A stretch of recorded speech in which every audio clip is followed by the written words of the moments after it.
Welcome back, everyone. Okay, I split up my housekeeping announcements, so now I'm going to give you a few more. Not only is this event being live streamed at internetweeknewyork.com, I still didn't check on that, but all of the talks are also available online. They're being archived as we go, actually. So all of the talks are live online like 3 or 4 hours after they're presented on stage here. So if you missed something, if you want to share something with a friend, you can send them to the website and you can still hashtag IWNY 2014 and direct people that way too, because there's a lot of interesting things going on and I know a little too much to catch all of them. Great. Okay, so let's go on to our next session.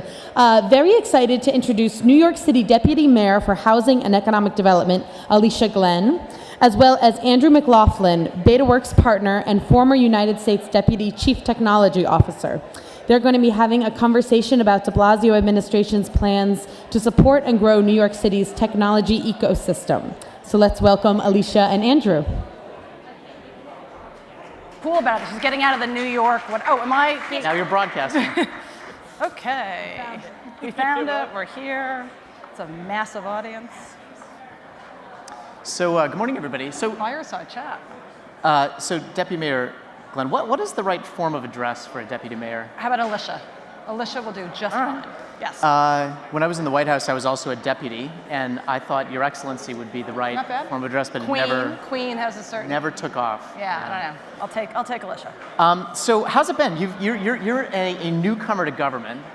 It's my second stint in government. Okay. So I actually had an opportunity right after college, which I highly recommend to everybody, as I'm sure you do, to spend some time in the public sector, particularly when you're young, because you can do such incredibly cool work at a young age.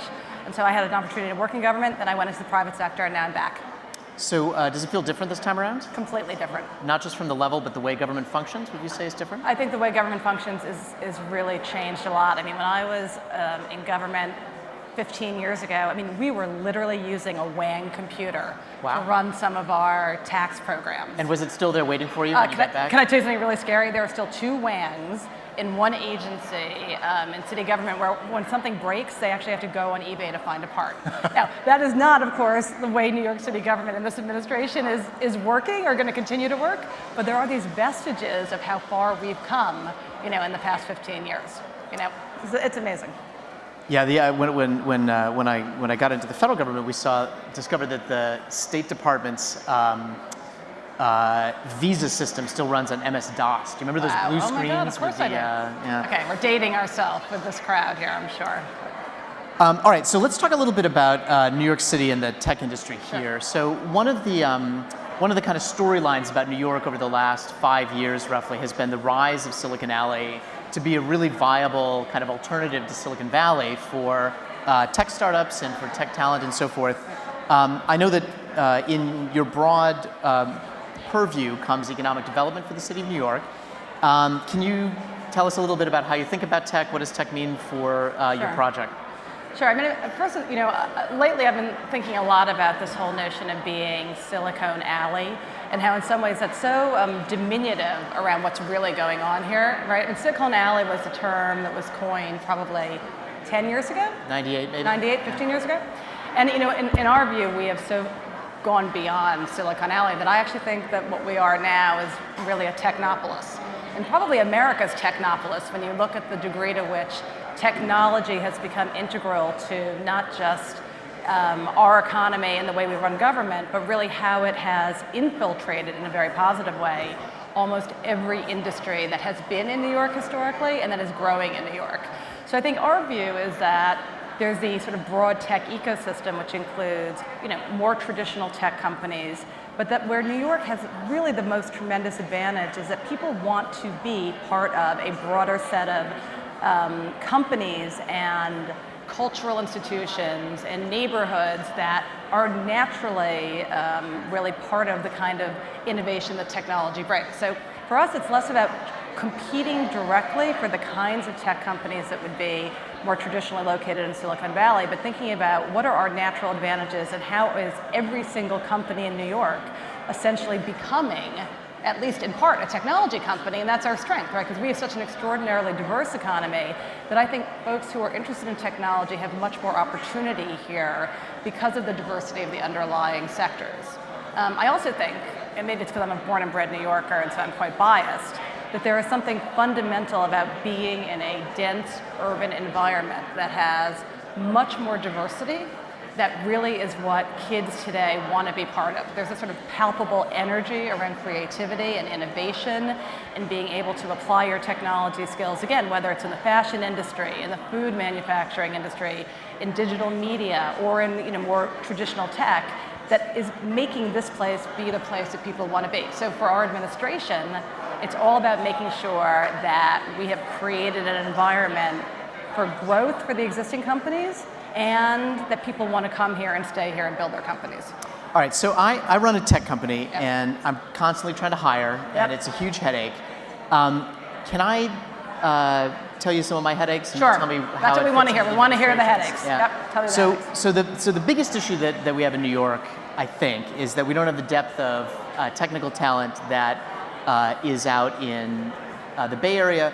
And part of the issue is that a lot of our talent gets vacuumed up by the financial services industry, which, for obvious reasons, takes information technology and security and all the things that go along with it very seriously, pays really well. And so some of the people that we're most interested in hiring and having available are younger. They're right out of school, right out of college. They're looking to get into startup land. And increasingly what I hear is that they're finding New York hideously expensive. So they're trying to figure out how to find a good place to live that they can afford, end up in roommate situations.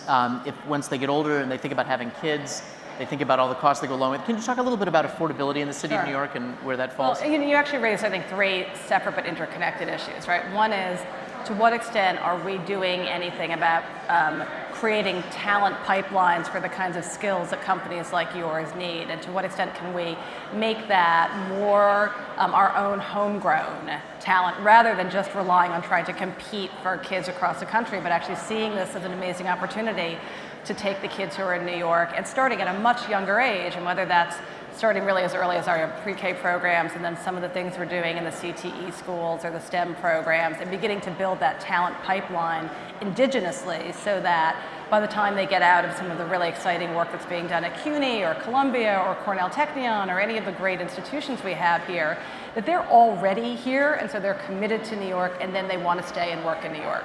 So let me ask you, what is the city's relationship to CUNY? In other words, it seems like the administration's been placing special emphasis on CUNY. Why? What is that? What is that for? This also shows a little bit of a generation gap.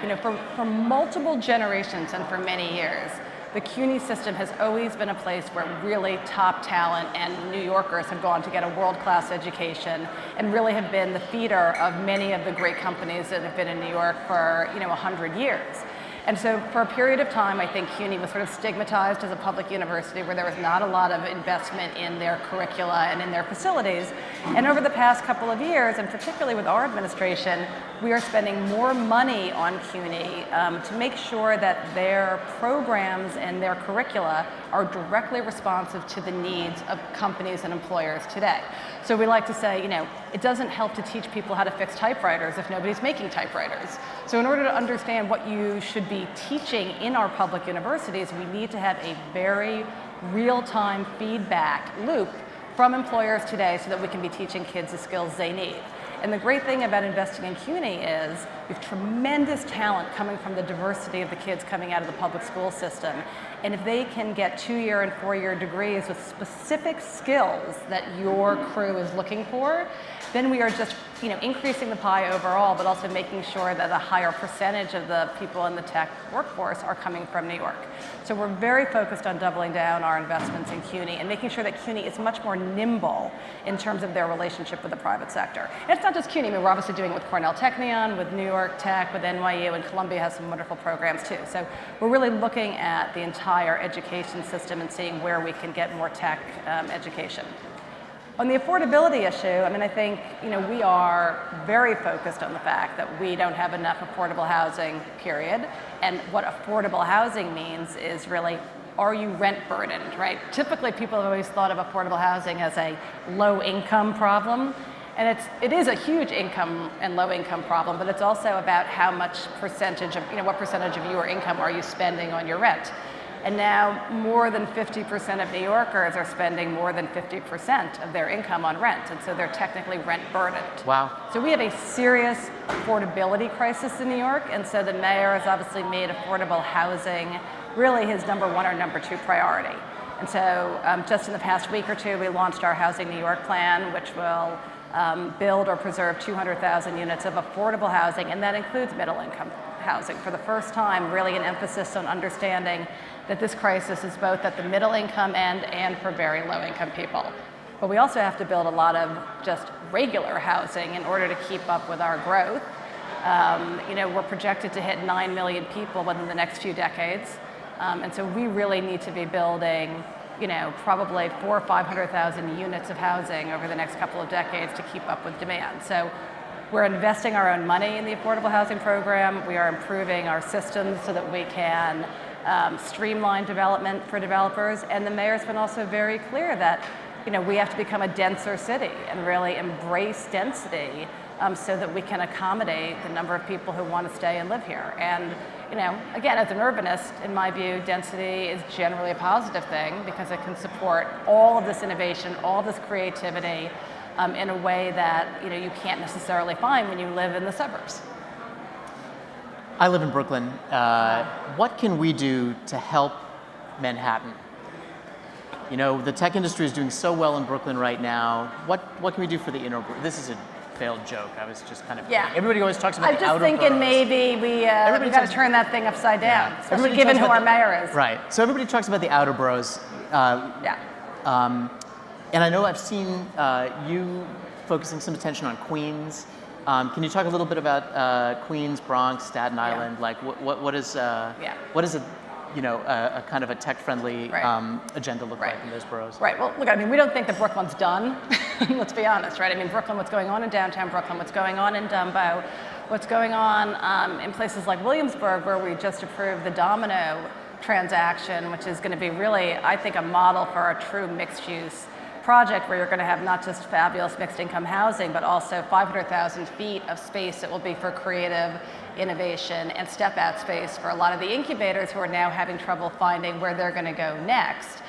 So we're not done in Brooklyn by any stretch of the imagination, but I think you're right that what we are very focused on is how can the city use our resources to identify those next clusters or sort of funky neighborhoods with great transportation, good bones that can also be other sort of incubators for this tech ecosystem. So we are looking at some interesting neighborhoods in the Bronx where we think we can attract companies and tie into some really interesting work that's going on in the community colleges up there.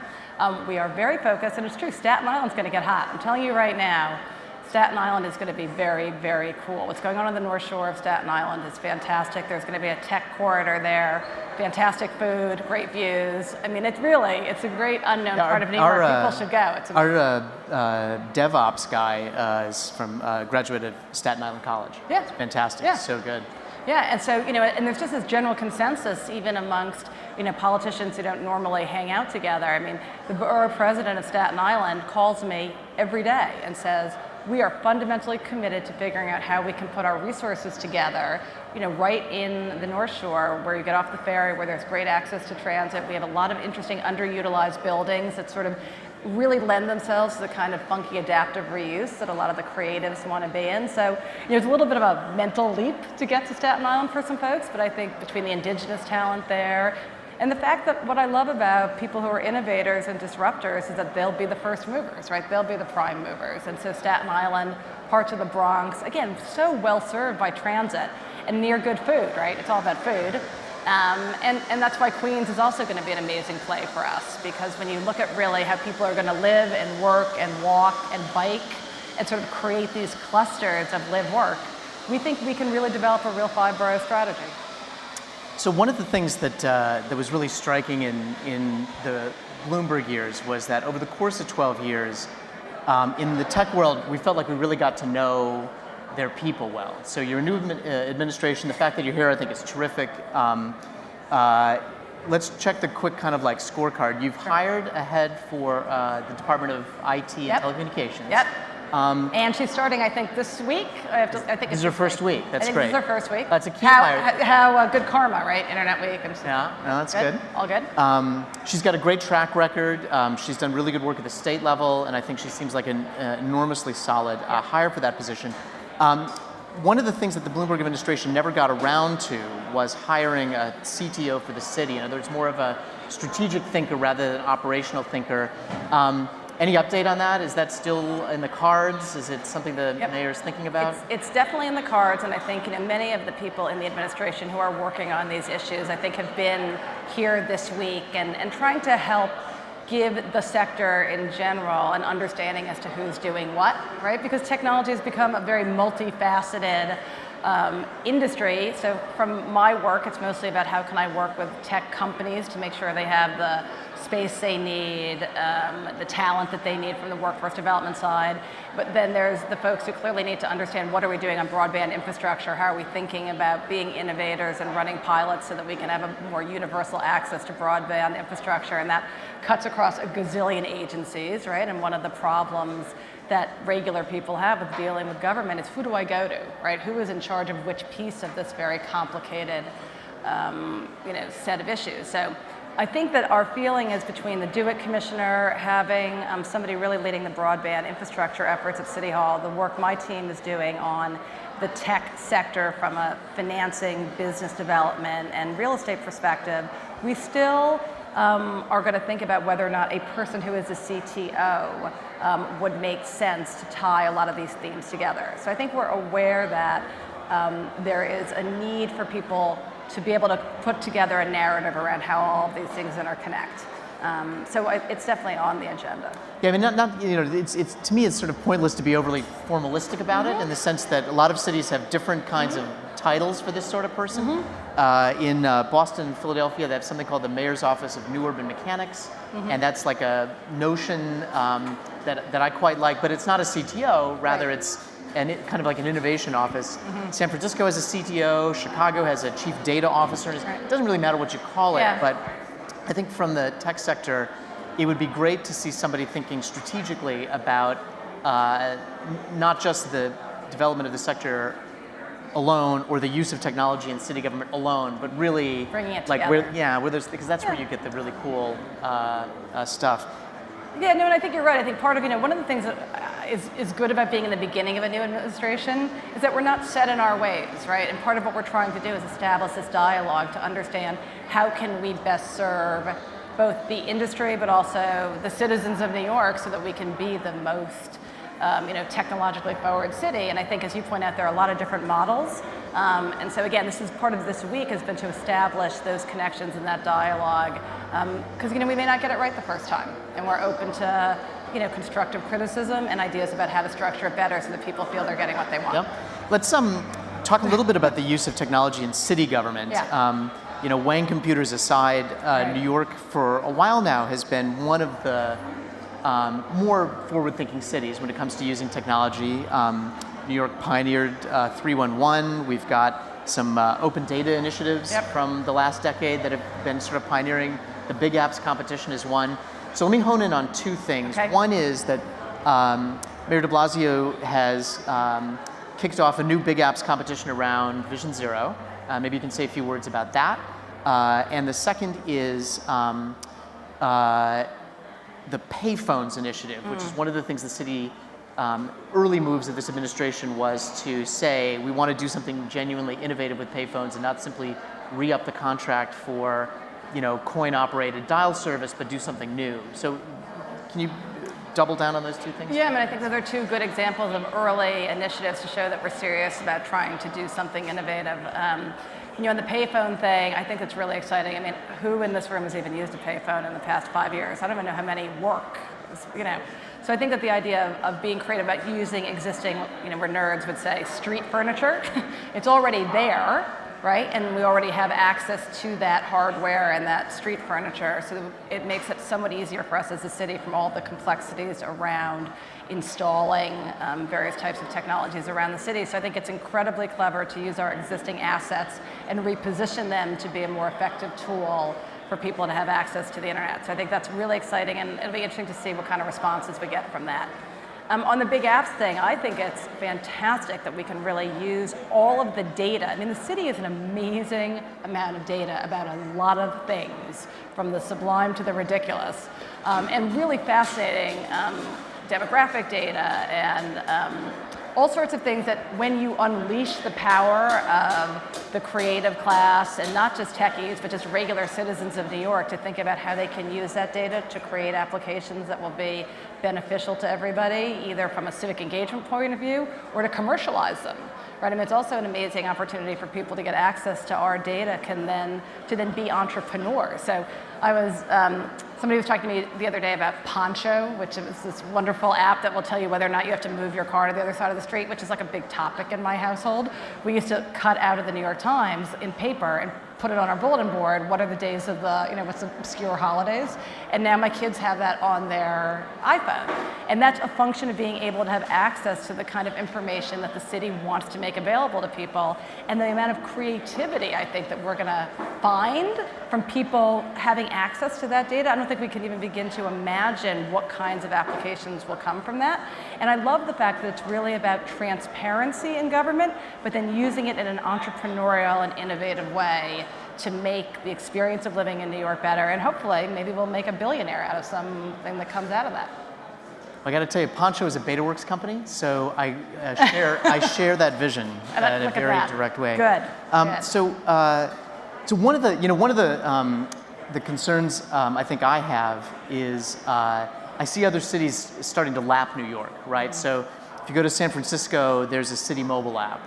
If you go there, there's you can look and see where there are open street parking spots. They've now got pucks next to meters that radiate out data. There's huge opportunities for New York, but one thing I would just relay back to you as you sit here up on stage is that there are a ton of things the city is doing that could be done cheaper and with a better citizen experience, a better resident experience.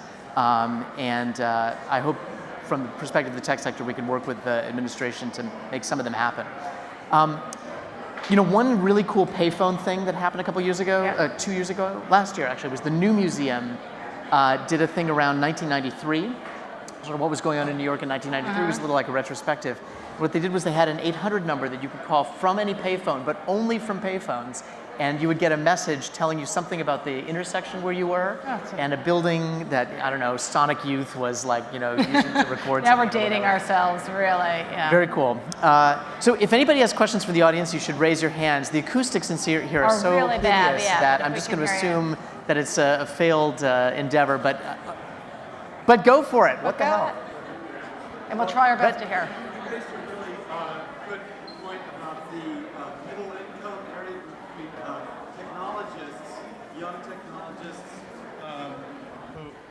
Who want to work in New York City. I haven't seen the new plan that was published last week. Is there going to be some kind of like classification for like if I'm a technologist and I want to have an apartment, does that qualify me for a certain kind of housing? So no, it's not. You're not. It's if you are an artist, you get this housing. If you're a technologist, you get that housing. The program identifies the income bands that we're going to be serving in the affordable housing program, and one of the things we've done that is quite different than other plans is sort of identify the fact that there are higher income people. So if you're a family of 3 people and you make $100,000 or $120,000 a year, that used to sound like a lot of money, right? But in the reality of the housing market in New York City, you can find yourself still rent burdened. And so we want to make sure that we have an opportunity to create housing for folks who can really be in sort of moderate middle income job categories and not feel forced to commute to outer ring suburbs or have no opportunities to stay here. So it's not based on occupation, it's based on income. And look, we're not going to be able to do it all through those kinds of set-asides, but I think that the point is that if we can create a culture in city government where pro-development includes the recognition that we need to be building for all income groups, I think that people who generally have been a little bit nervous about density and, oh my God, you're going to plop a tower down in the middle of brownstone Brooklyn, if we can begin to talk about why having density allows us to create enough housing to serve our workforce so that we can still continue to attract and retain talent, I think it allows people to talk about density in a whole different way. And that's really what we're trying to do. It's to say we have a real crisis in the city because we cannot continue to be a global center of culture and innovation and commerce if people can't afford to live here. And that's just not acceptable. And that's going to mean taking a hard look at where we're going to build and people really embracing density in a thoughtful way. You know, I know the MTA falls, you know, it's an independent agency run independently and so forth, but one of the things that I've heard a lot recently is that as companies like Kickstarter have moved into Greenpoint, as the you know, New York Polytech and Maker Bot and so forth have been growing in downtown Brooklyn. Interborough transportation, I mean the dreaded G train and the difficult, we're still very Manhattan-centric in getting around. Is that anywhere on the to-do list? Absolutely. I mean, as we begin to talk about, we can't talk about creating these interesting clusters of live, work, and new technology hubs without really dealing with the transportation and infrastructure issues. So look, for example, Kickstarter, I mean, you know, they rely to some extent on the ferry, and ferry service is not what it should be. And one of the things that we're really taking a look at is, could we create a municipal ferry service that would actually begin to serve these various new hubs along the Brooklyn and Queens, and maybe even up to the Bronx, the coastline, because that's not an MTA issue, for example. I mean, part of the challenge for cities is that we don't control all of the resources. As you know, having come from the federal government, transit is generally a very complex interjurisdictional matter. And so we are really going to take a look at what can we do with our resources with companies who want to invest in transportation so that they can grow, so that their workers can get to Greenpoint, so their workers can get out to the Brooklyn Army Terminal and Industry City. Can we create some streetcars, some nerd buses, invest more in ferries? I think there's a whole series of alternative transportation systems that we're going to take a look at to connect these clusters to make it a better live-work environment for everybody. Great, well our time is up, so I'm going to close on the following note. One of the neat things about Internet Week, as you said, is you get the chance to sort of like meet people. We got used to seeing Rachel Hout here pretty much all the time. She was tireless, truly was kind of like now you have Jessica. She's equally as tireless and fabulous. So this Where is what I want to do. Jessica Singleton, Yay, stand Jessica. up. Stand up so that people see who you are. This is Jessica. The most fabulous. Yay! Those of you that don't know her should get to know her, and the other members of your team as well. Yes, there's some great folks here. But it's a great opportunity to talk with you, and thanks for showing up. Yeah, just the beginning of a hope endless dialogue. Good, thanks. Bye.